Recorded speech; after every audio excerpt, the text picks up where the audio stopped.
This tutorial will show how to set up a model for a response spectrum analysis.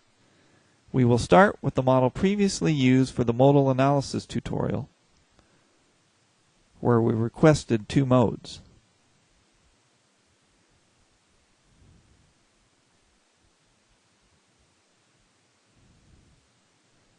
We start by defining the response spectrum to be used.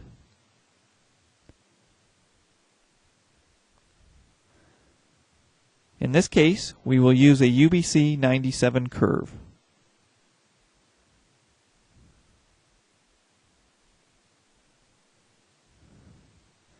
Which we will give the name UBC 97 RS. Note that our seismic coefficients are set to 0.4, which we will leave as is. We can move the cursor over the graph to obtain the coordinates at any point.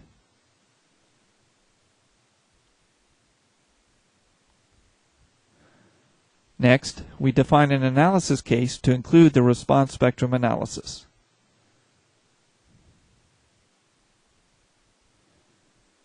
We will call the new case RSP, and we'll select response spectrum as the type. We have a number of ways that we may combine the modes for a given direction, including CQC, square root sum of the squares, absolute sum, and others, but we will use the complete quadratic combination here. We can also combine the directional responses using either SRSS or ABS.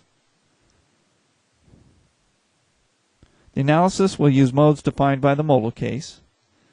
The response spectrum will be applied as an acceleration in the U1 direction using the previously defined curve, but we will need to apply a scale factor to convert from G units to inch units.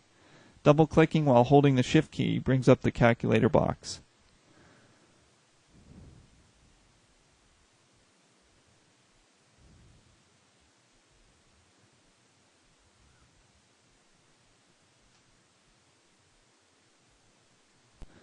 Now we are ready to run the analysis.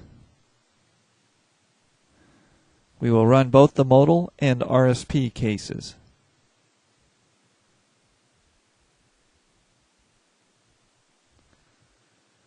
We can view the deformed shape for the response spectrum case by going to the Display, Show Deformed Shape,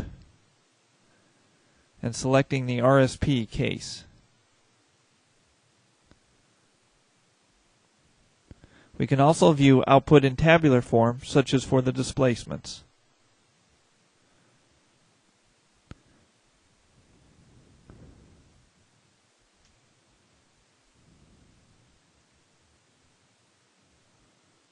Here we have asked for the output for just the RSP case. Note the loss of signs due to the modal combination technique.